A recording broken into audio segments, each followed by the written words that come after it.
చట్టపరంగానే వెళ్తున్నారు అనుకున్నా. కక్షపూరిత రాజకీయాలు అయితే 7 నెలలు ఆగాల్సిన అవసరం లేదు. ఫస్ట్ ఆఫ్ ఆల్ కుట్రపూరితంగా చేసేది రాజకీయాలు కాదండి ఇవి. జనాలకి ఇదివరకు తెలుసు ఎన్ని ఇబ్బందులు పడ్డారో.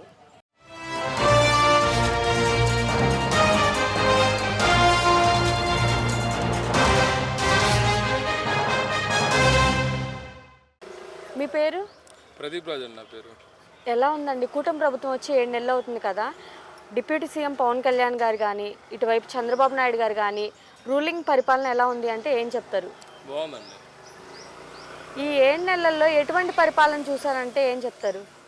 ప్రజెంట్ అయితే బాగుందండి. అంటే గవర్నమెంట్ వచ్చింది 7 మంత్స్ కాబట్టి చూడాలి మనం ఎలా చేస్తున్నారు ఏంటి అనేది. ప్రజెంట్ అయితే అందరికీ 1 by 1 వస్తున్నాయి. ఒకేసారి అంటే చేయలేరు కదా ఎవరైనా. సో జగన్ వచ్చిన 1 yearకి చేశాడు అమ్మఒడు అనేది కాన్సెప్ట్. సో వీళ్ళకి టైం ఇవ్వాలి. టైం ఇస్తేనే తెలిసేది ఎలా చేస్తారు ఏంటి.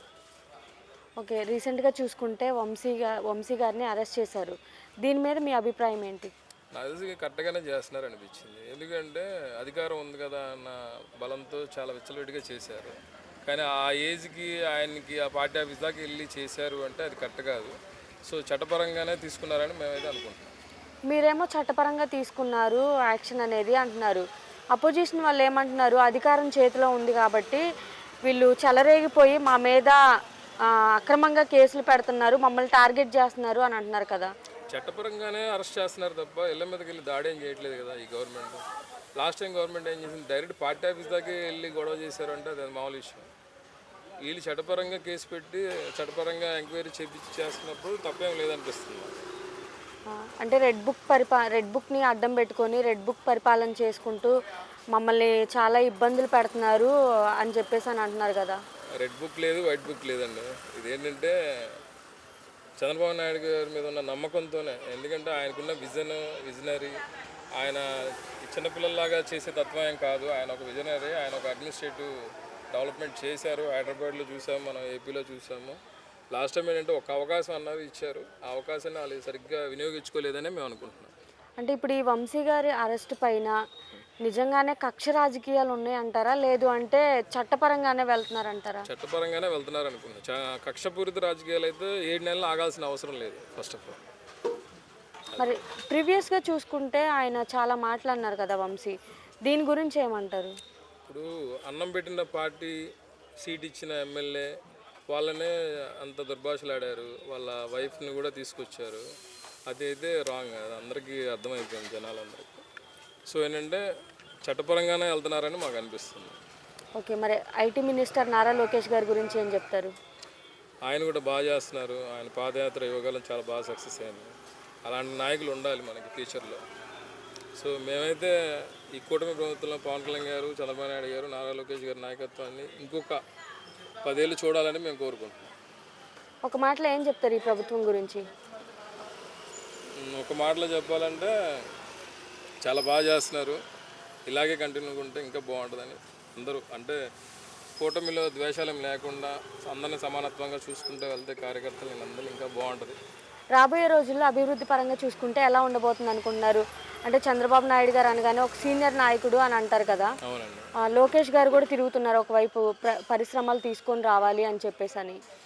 అంటే ఆయన ఏంటంటే ఒక విజనరీ 2045 ఇచ్చారు. సో దానికి ఆయన 100% రీచ్ అవుతారు. ఇదే గవర్నమెంట్ కంటిన్యూ అయితే మాత్రం.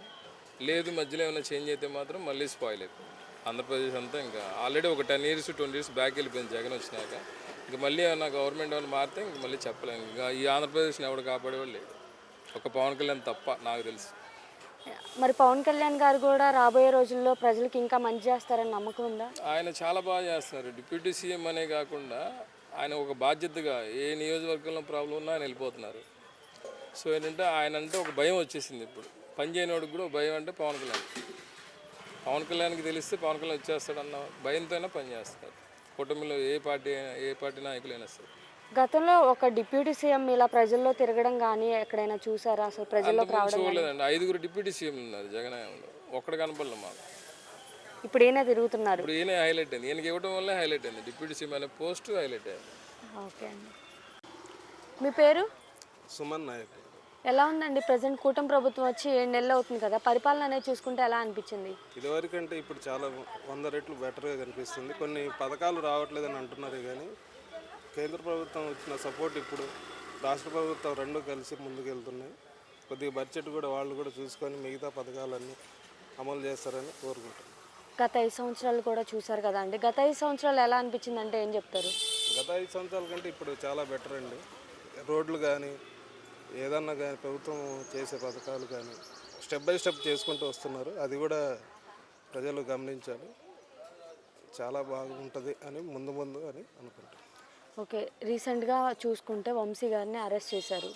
సో దీని మీద మీ అభిప్రాయం ఏంటి? అది గవర్నమెంట్ తన పని తాను చేసుకుపోతుందండి. వంశీ గారు అనే కాదు, ఎవరు తప్పు చేస్తారో వాళ్ళు ఎవరన్నా కానీ అది శిక్ష అనుభవించాల్సింది.